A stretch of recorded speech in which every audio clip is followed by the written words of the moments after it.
j'étais impatiente de prendre la parole parce que j'ai un truc à vous raconter. Hier, j'ai été amenée à discuter avec une de nos alliées. Et en fait, à un moment, je lui disais, tiens, c'est marrant, mais là, j'ai la sensation que qu'on est dans cette période, en somme, où comme si la prochaine étape, ça allait être son déclic. Et son déclic, où il va se dire, il va se passer un truc, je sais pas quoi, et que d'un coup, il va comme ouvrir les yeux, et en se disant, oh putain, mais oh le con. Mais oh putain, j'avais tout sous les yeux depuis le début, et oh putain quoi. Et prendre vraiment conscience, voilà. Et là où je veux en venir, c'est que le soir, en rentrant chez moi, il était là encore. Ça, c'est pas nouveau, hein, parce que c'est tous les jours, mais hier soir, c'était différent parce que je nous sentais vraiment proches. Euh, il était juste là, en fait, tu vois. Il n'était pas en face de moi, il n'était pas je sais pas où, d'un point de vue distance géographique. C'était vraiment super proche au niveau corporel. Et en fait, depuis, donc il m'a posé deux, trois questions dans l'énergie auxquelles j'ai répondu. Et en fait, quand ça se passe comme ça, là où c'est intéressant, c'est parce que justement, ça t'aide sur toi, ton chemin d'introspection. Lui, il a des clés et des réponses pour toi. Et toi pour lui. Voilà, depuis le début, je dis que chacun est le guide l'un de l'autre, tu vois. Chacun va avoir des mots, des messages, des clés. Quand moi je lui dis quelque chose, je n'ai absolument pas conscience que je suis en train peut-être de réveiller une blessure, que je suis peut-être en train de lui donner une clé, que je suis peut-être en train de... Ça ne se passe pas comme ça, c'est pas du tout conscient. C'est juste les choses qui font que, et parce que c'est moi, c'est comme ça que ça sort, et donc c'est ce que ça génère. Mais ça, c'est inhérent à qui on est quand on est à deux. Et ça, je pense que c'est valable dans tous les duos, tu vois. Et c'est pour ça que depuis le début, je dis, mais écoute ton autre, parce que de toute façon, s'il y a une personne qui a des clés pour toi, c'est lui. Dans la vidéo canalisation, suite au portail du 11-11, où j'expliquais en fait que au niveau, quand tu me diras celui-là ça peut marcher aussi, au niveau du personnage, tu vois, chacun est à l'opposé l'un de l'autre, et l'âme elle est derrière, tu vois, en 3D, en profondeur, en tout ce que tu veux, mais comme une espèce de boule, et chacun va être à l'opposé si tu veux, le temps d'être, de matérialiser les opposés en termes de personnages, des possibles finalement. Parce que c'est juste ça en fait, au niveau de ton âme, la structure, euh, tout est possible. À chaque fois, il est question des deux côtés d'une même pièce. Et donc, tu peux absolument tout expérimenter. Tout ce qui va éventuellement générer des souffrances ou quoi aux caisses, c'est ton jugement et ton identification à la forme. Mais au-delà de ça, c'est comme si là, il y avait, tu vois, une boule comme ça en 3D. Imagine, ton âme, c'est une boule. Et en fait, on est chacun là à l'opposé l'un de l'autre. Donc, le cœur au milieu. Et on expérimente le cœur au milieu dans le sens où on est un, tu vois, avec du coup des valeurs et des envies profondes. Euh, et au-delà du personnage et de ce qui a pu être vécu ou des croyances de chacun qui vont vraiment être liées au personnage, aux éducations respectives et à tout un contexte social, à l'intérieur, en fait, les envies sont les mêmes, puis c'est normal, c'est la même âme, c'est le même cœur, tu vois. Quand il y a l'étape de la reconnexion, en fait, l'image qui m'a été montrée, c'est justement l'âme, tu vois, vous êtes là, machin, t'as l'âme au milieu entre vous, ça s'allume. Ça s'allume et ça projette l'information de la réunion. Et il n'y a pas les égos qui se réveillent et qui génèrent l'état de la séparation, c'est pas dans ce sens-là, c'est juste que au niveau de l'âme, en fait, à un moment, bah, la lumière elle s'éteint en somme, la projection n'est plus projetée tout simplement, parce que c'est l'heure pour toi de faire cette étape de retour à soi, comme ça, de revenir là au cœur, à ton centre, pour rallumer l'interrupteur, pour rallumer la lumière, et donc non plus projeter l'information, mais être et vivre l'information, tu vois.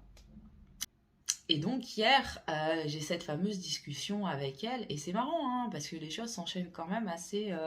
Enfin, en fait, j'ai l'image des pièces du puzzle, tu sais, parce qu'il n'est pas tant question de timing en termes de date, dans le sens, bah, ça arrivera à telle date, ou ok, c'est pas du tout, mais en termes de compréhension et d'avancer sur ton chemin. Ce que je veux dire, c'est que ton chemin, tu peux le faire, tu as tout le loisir et le timing de le faire à ton rythme.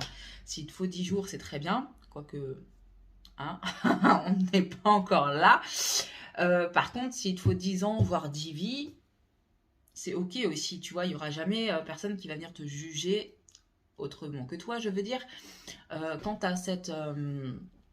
quant à, bah, au temps dont tu as besoin pour faire ce chemin, générer les compréhensions qu'il faut, etc., etc. Par contre, je pense que quand tu as les bonnes compréhensions, ça peut être quand même vachement plus rapide. Et moi aujourd'hui, c'est ce que je nous souhaite en fait à tous, parce que à un moment donné, l'impatience du chaser, tu vois, même si c'est... alors sur beaucoup de chaînes, les chasers qui vont en parler vont dire ouais, on est impatient, il faut se calmer, il faut apprendre à... tout ça, tout ça. Je pense que c'est une réflexion qui est beaucoup liée au fait que le runner, lui, soit extrêmement patient à l'inverse et qui va effectivement t'inviter à temporiser les choses.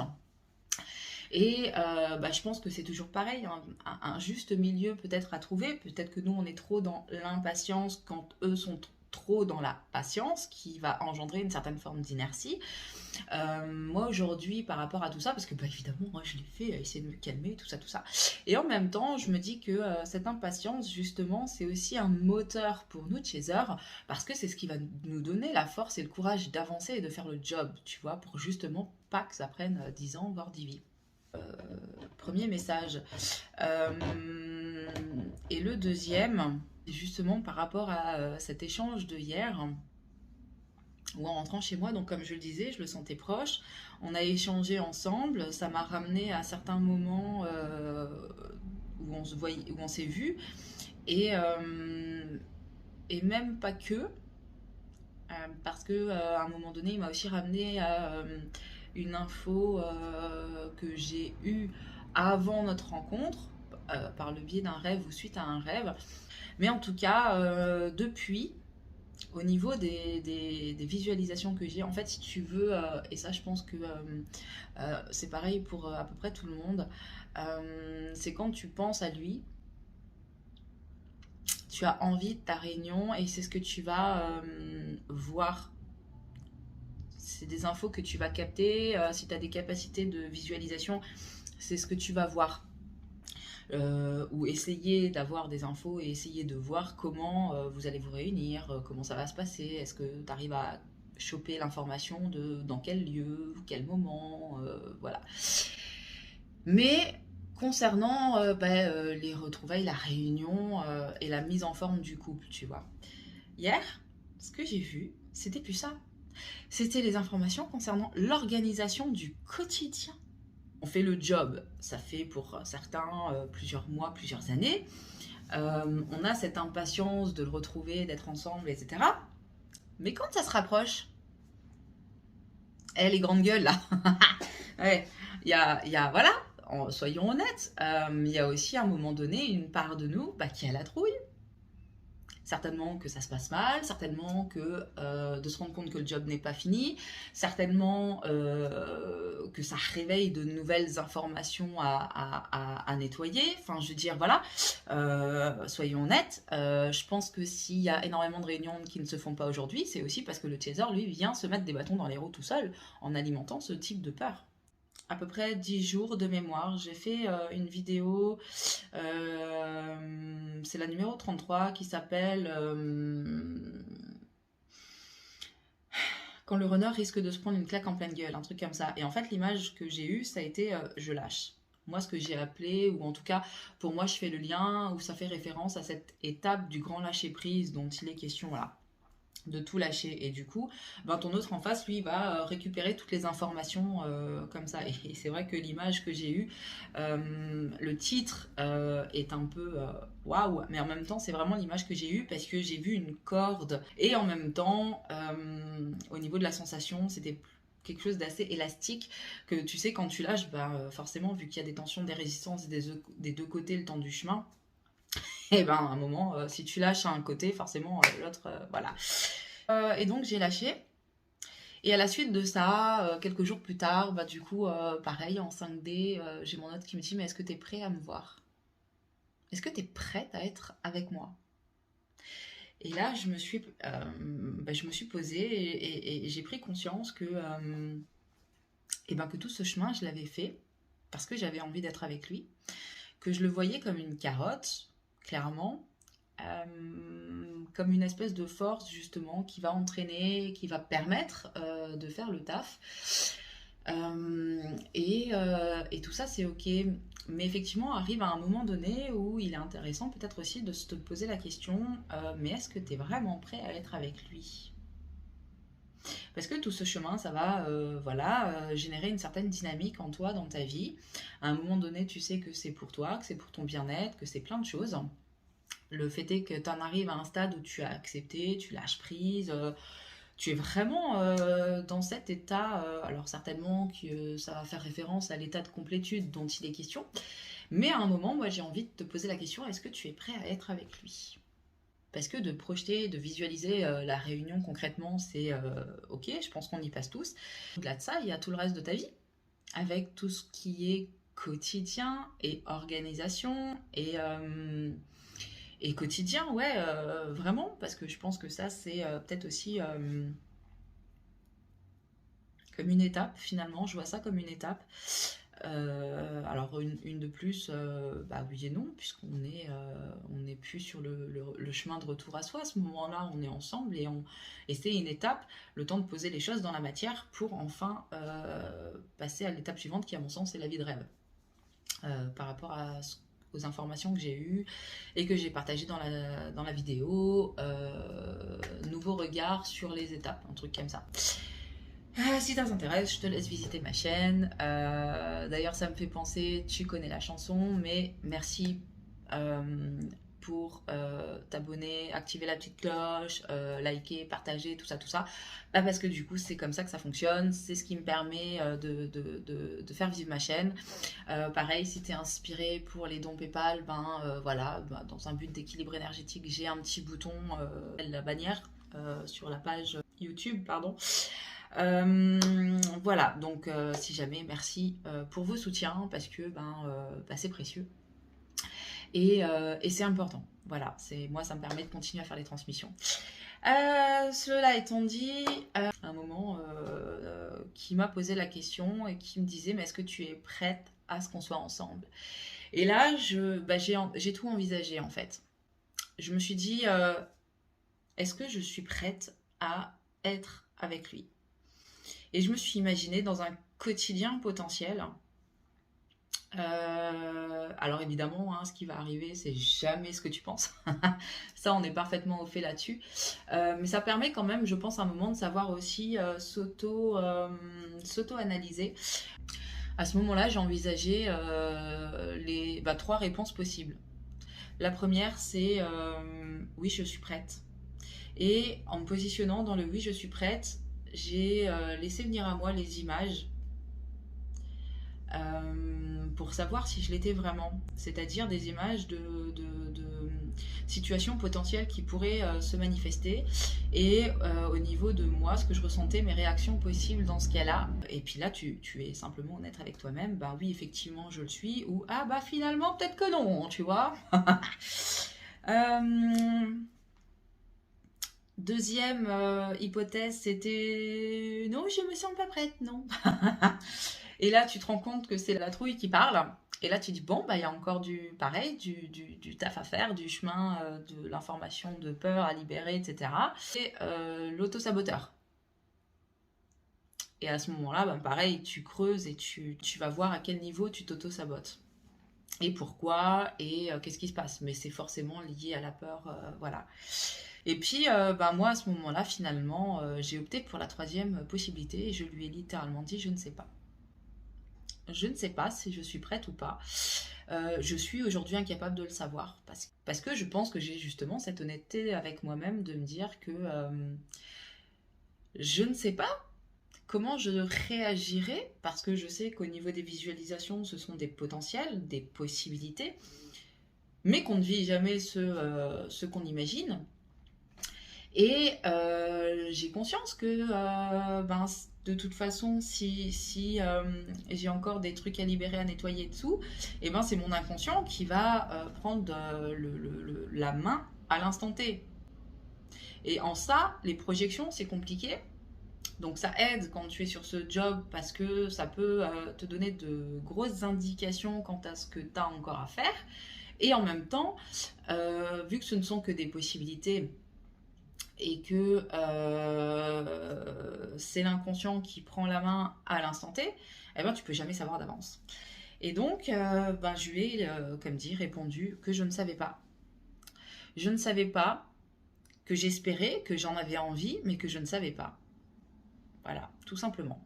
Hier soir, au niveau des visualisations que j'ai eues, c'était plus dans le cadre de la réunion, parce qu'avant, c'est ce que je voyais, la réunion possible, potentielle. Quand est-ce qu'il va revenir, comment ça va se passer, et puis tu t'imagines 1 million de scénarios possibles et c'est le seul que tu n'auras pas imaginé qui va se voilà, mais c'est aussi là la magie de la vie, donc c'est aussi sympa. Et là, et depuis hier soir, en fait, c'est plus du tout ça que je vois, c'est l'étape suivante qui est l'organisation du quotidien dans la matière. Et comment, qu'est-ce qu'on met en place concrètement, mais d'un point de vue très banal, très basique, comme le fait de, voilà, moi j'aimerais bien par exemple qu'on ait ce moment qui est le repas du soir à partager ensemble, quoi qu'il arrive. Alors lui, dans l'énergie, j'entends, il n'y a rien d'obligatoire, il n'y a rien de grave, avec toute cette légèreté en bon runner qu'il est. Un coup, moi, je sens que ça travaille, tu vois. Et puis, ma réponse, c'est non. Bien sûr qu'il n'y a rien de grave. C'est pas une question de gravité, c'est une question que pour moi, c'est important. L'info qui est venue à ce moment-là, ça a été de me souvenir que moi, pour le coup, j'ai jamais été heureuse en couple. Je pense que lui n'a jamais vraiment été heureux non plus. Dans les deux cas, c'était jamais de l'amour vrai, mais plus soit des dépendances, soit pour ne pas être seul. Enfin bref, il y avait toujours une raison qui faisait que. Et du moment où il y a une raison, c'est pas de l'amour. Pour en revenir à ma visualisation d'hier soir, c'était cette question du repas. Le repas du soir. Et où il me disait, en bon runner qu'il est, ouais, mais c'est pas grave, c'est pas important, etc., etc. Et moi, ça m'a ramené justement à ce truc mais en fait, on n'a jamais été heureux en couple l'un sans l'autre dans nos vies respectives jusqu'à maintenant. Et c'est comme ça. Et je dis, mais voilà, le jour où on décidera de vraiment se mettre ensemble et tout, c'est certainement pas pour revivre la même chose.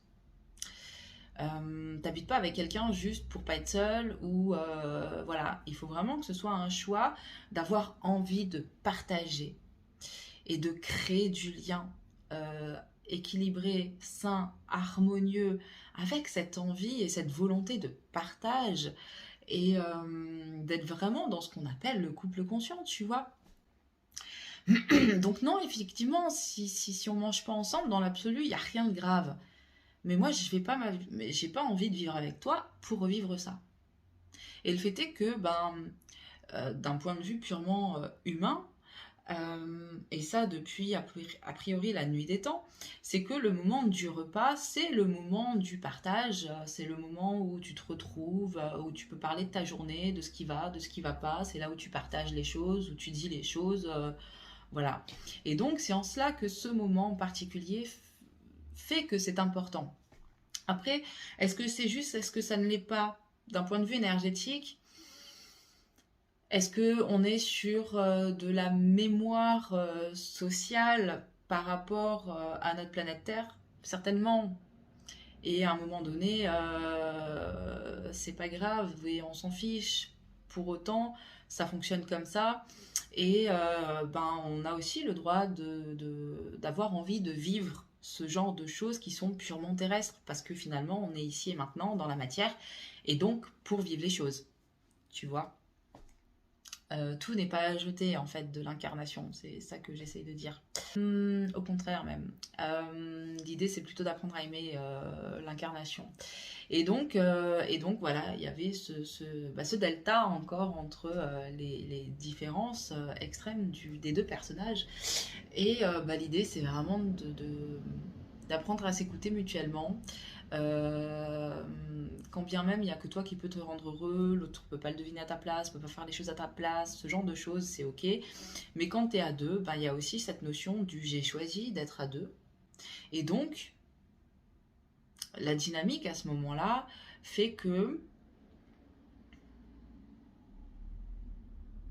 eh ben, tu donnes de l'importance finalement à ce qui est important pour l'autre. Je pense que c'est inhérent en fait au choix d'être à deux. Parce que je suis en train de me rendre compte là que finalement sur ce parcours de flammes jumelles, on parle beaucoup en termes d'étiquette des séparations, de la séparation ou des séparations quand il y a ces fameux sauts de puce là, des allers-retours, du boulot qu'il y a à faire, des étiquettes, runner, chaser, on parle de tout ça. Toute cette histoire de travail, c'est comme si on était là à regarder à l'extérieur les choses, alors qu'il suffit d'aller rallumer l'interrupteur, tu vois. Alors il suffit, je sais que c'est un grand mot et que quand tu es dans la souffrance, c'est pas aussi simple que ça. Et je me souviens parfaitement de ce que j'ai vécu. Mais en même temps, ça pourrait être tellement si simple si on ne se laissait pas embarquer dans toute cette dynamique de séparation, justement. Mais en fait, il y a très peu d'informations, je trouve, quant à la suite. Et c'est ce que je disais, en fait, c'est ce que j'ai percuté hier soir, c'est que on est là à vouloir notre réunion, etc., etc. Mais quand tu changes ton positionnement, là, comme bah, moi, ce que je suis en train de faire et ce que j'essaye de transmettre, à ne plus voir la séparation comme telle, mais juste un chemin de retour à soi et donc de matérialiser la réunion, bah ouais, non mais d'accord, mais et après? Bah après, il y a la vie, ça s'arrête pas, c'est pas une fin. Après, ben, il y a le quotidien. Donc là, en fait, pour résumer, en somme, l'idée c'est est-ce que tu as conscience de là où tu en es dans tes visualisations? Est-ce que tu es encore dans ce schéma de séparation et travail? Ou au contraire, ok, je retourne à moi, j'allume l'interrupteur, on se réunit dans la matière? Et à ce moment-là, est-ce que tu visualises, est-ce que tu imagines ta potentielle réunion? Ou est-ce que pareil, tu en es aussi, ouais, effectivement, ça n'est pas une fin en soi, ça ne sera qu'une étape. Et après, il y a tout le après, avec ben, le quotidien. Est-ce que ça va réveiller des peurs en toi? Parce que tu vas avoir comme référence mentale forcément bah, ton passif, tes anciennes histoires. Quelle est ta vision du couple aujourd'hui aussi? Parce que c'est pas le tout de vouloir être avec lui, mais quelle est ta vision du couple concrètement? Parce que je pense que c'est peut-être aussi là, à un moment donné, source de frayeur, qui fait que finalement on est beaucoup dans l'auto-sabotage et qu'on ne matérialise pas sa réunion. C'est parce que à un moment donné, et ben peut-être que ce travail d'introspection, on l'a pas forcément fait d'un point de vue matériel. Parce que quand tu entends la plupart des témoignages ou des choses qui sont dites, il est question de 5D, de ce qui se passe, voilà. On veut notre réunion, machin. Mais au-delà de ça, eh ben, et c'est ce que j'essaye vraiment de transmettre depuis un moment déjà, c'est que spirituel, oui, mais ici et maintenant, dans la matière et au travers du corps. Et qui dit matière, dit aussi quotidien, organisation. Et ben, toutes ces choses-là que bien souvent, on met de côté un certain temps quand on est dans la spiritualité. En tout cas, pour a priorité, une majorité d'entre nous, parce que bien sûr, j'en ai fait partie, t'imagines bien. Sinon, je pourrais pas en parler. Et c'est pour ça que, ouais, j'insiste sur le fait que, parce que ton autre, lui, il est peut-être pas aussi désancré finalement que toi. C'est vraiment l'image que j'ai. Que lui, c'est une encre et que tu ne pourras de toute façon que te réunir avec lui ou avec elle du moment où tu seras sur la même fréquence. Si lui, il est ancré ici dans la matière, mais que toi, t'es perché là-haut dans ton truc, comment tu veux te réunir? C'est pas possible. Il faut être sur la même fréquence. Et la fréquence que tu as à vivre, et sur ce coup-là, c'est les runners qui ont largement raison, c'est dans la matière. C'est ici et maintenant. C'est dans le corps. Parce que c'est ici qu'on est incarné. C'est comme ça. C'est comme ça. C'est tout. Et là, c'est bah, celui du duo qui est concerné, évidemment, à faire le job. L'autre, tant que tu ne seras pas là, de toute façon, il ne se passera rien. Il ne pourra pas revenir. Parce qu'à ce moment-là, son rôle, c'est d'être ton encre. Pendant que tu travailles, son rôle, c'est d'être la source pour que tu fasses le job et que tu te relèves. Et puis, tout le temps où tu es perché, ben, son rôle, ça va être d'être ton encre. Pour à un moment donné, que tu aies le moyen de revenir. Un moyen de revenir. Ça te ramène à toi ici et maintenant. Et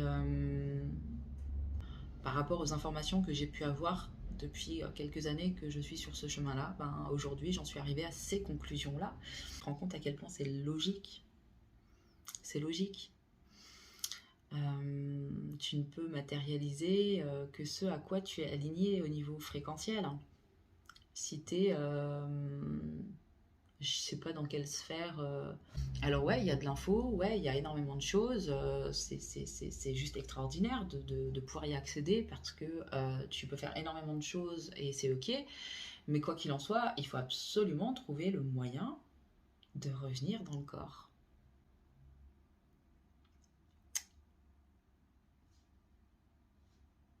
Je pense que les réunions ne sont possibles qu'à partir du corps.